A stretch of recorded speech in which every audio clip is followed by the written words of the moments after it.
They said the land was cursed, but it wasn't the land, it was what lived in it. No one ever bought land on Hollow Root Road. Not anymore. The dirt was too soft, the air too still, and the crows didn't fly above it. But Clara's father was stubborn, said the land was cheap because folks were stupid and superstitious, said the woods were quiet because people hadn't learned to mind their own business. The house was small, leaning slightly, with wild honeysuckle strangling the porch post. It smelled like mold and kerosene inside, but Clara liked it. There was something peaceful about the hush. No buzzing lights, no screaming neighbors, just creaking floorboards and the wind through the trees when there was wind. But there were marks, small ones at first, bone-shaped symbols carved under the window sills, stains on the back wall that bled through the paint, no matter how many coats her father slapped on. She once found a ring of salt around the attic door. He blamed teenagers, said they came out here to play witch.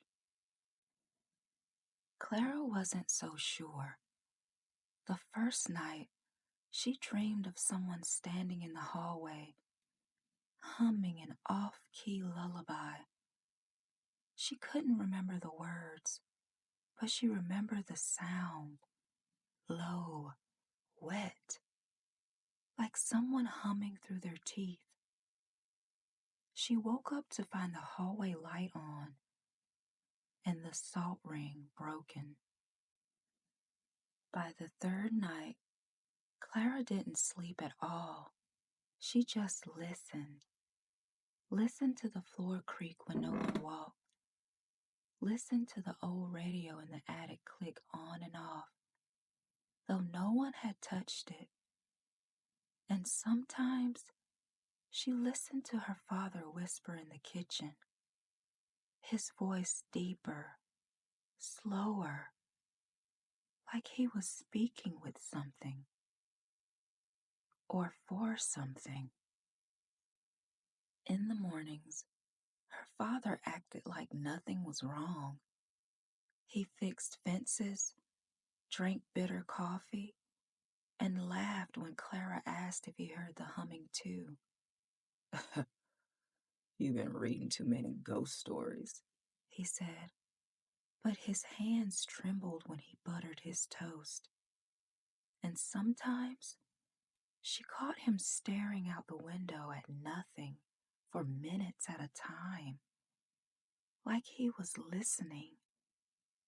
That Sunday, Clara found a wooden mask nailed to the barn wall. It wasn't there before. It was carved from blackened wood, hollow-eyed, with a mouth stretched wide and a frozen scream. But beneath it, something was scrawled in ash. "The Hollow One speaks through borrowed tongues." She didn't tell her father. He already stopped answering half her questions.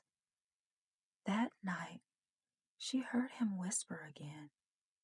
She crept down the stairs, heart pounding. In the kitchen, the lights flickered, and her father stood with his back to her, murmuring to the shadows under the table. Not like someone praying, like someone receiving instructions. She didn't sleep. Instead, she searched through old drawers, inside crawl spaces, under floorboards. In the back of the linen closet, she found a shoebox filled with folded newspaper clippings, faded and brittle. The headlines read like a warning. Local teen vanishes on Hollow Root Road. Cattle found mutilated in barn ritual. Widow claims husband spoke in tongue, not his own. Each dated at least 10 years apart, but always the same road. When she confronted her father, he only smiled. Some places got teeth, he said, voice calm but cold. And if you build on 'em, they bite. Clara backed away from him, the kitchen growing darker, though the sun hadn't set yet. Should have never broken the salt ring, he added, and turned his face toward her. His eyes weren't his. Clara ran, out the door, past the honeysuckle, across the dry grass that seemed to whisper under her feet. She didn't stop until she reached the tree line. But the woods weren't right. The trees were too still. No insects, no birds, just breath. Like the forest was holding it in, watching. She found the old trail behind the barn, half covered in moss and deer bones. At the end of it stood an altar of stone, slick with age and carved with the same marks as the barn mask. A dead crow lay in the center, its wings torn, its eyes replaced with tiny smooth pebbles. Tied to the base was her father's wedding ring. She turned to run, but someone stood at the edge of the trees. Her father, or at least the shape of him. The smile was too wide. His head tilted like something inside it didn't quite know how to wear the skin it was in. And then he said it. You came home. The Hollow One thanks you.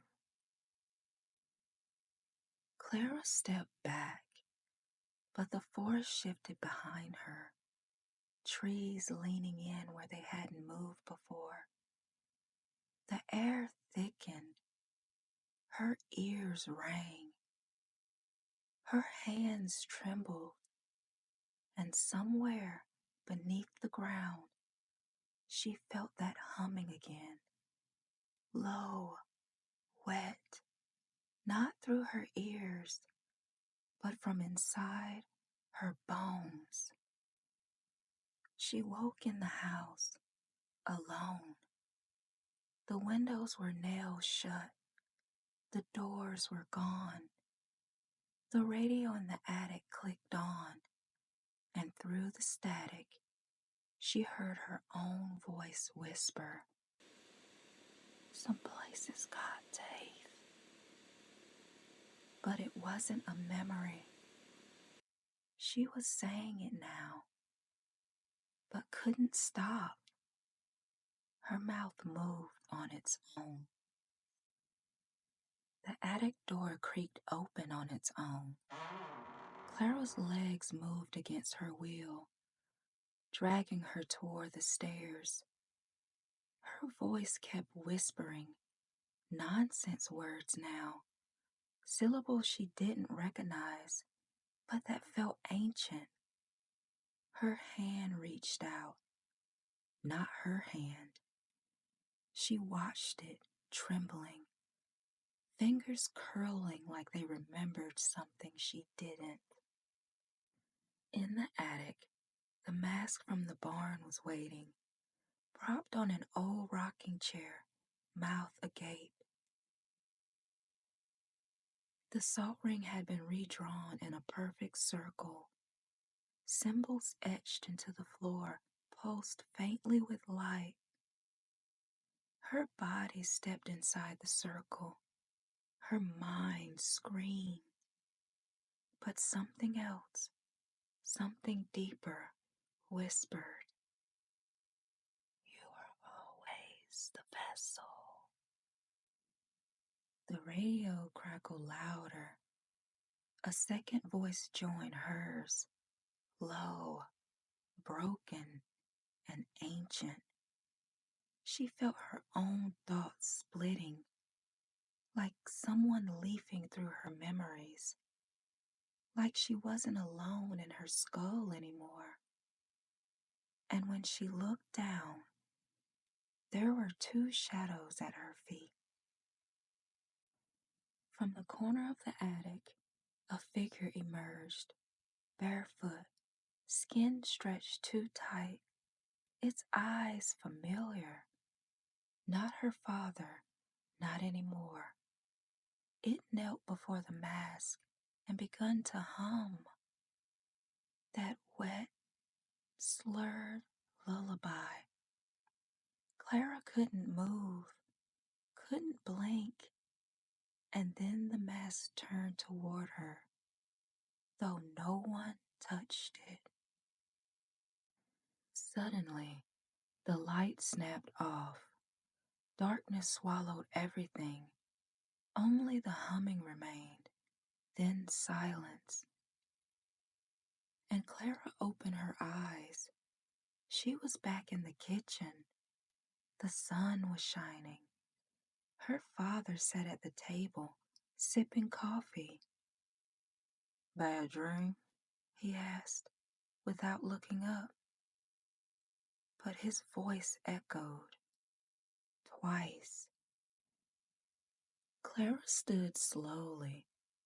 The kitchen was exactly as it had been that first morning.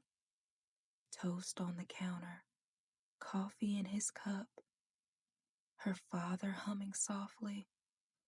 But when she looked in the mirror by the fridge, her reflection was gone, just a dark outline, flickering. The kind of absence that felt too full. She walked outside. The trees swayed again, as if breathing her in. The altar was gone. The mask was gone. But the humming, her humming, carried on the breeze.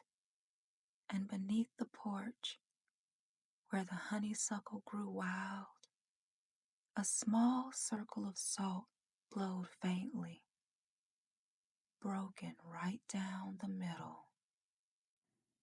Somewhere in the attic, the radio clicked back on, and in a voice that wasn't quite hers, but used her tongue anyway, she heard herself say, "This land don't forget who it's tasted." Then the broadcast ended, and so did she.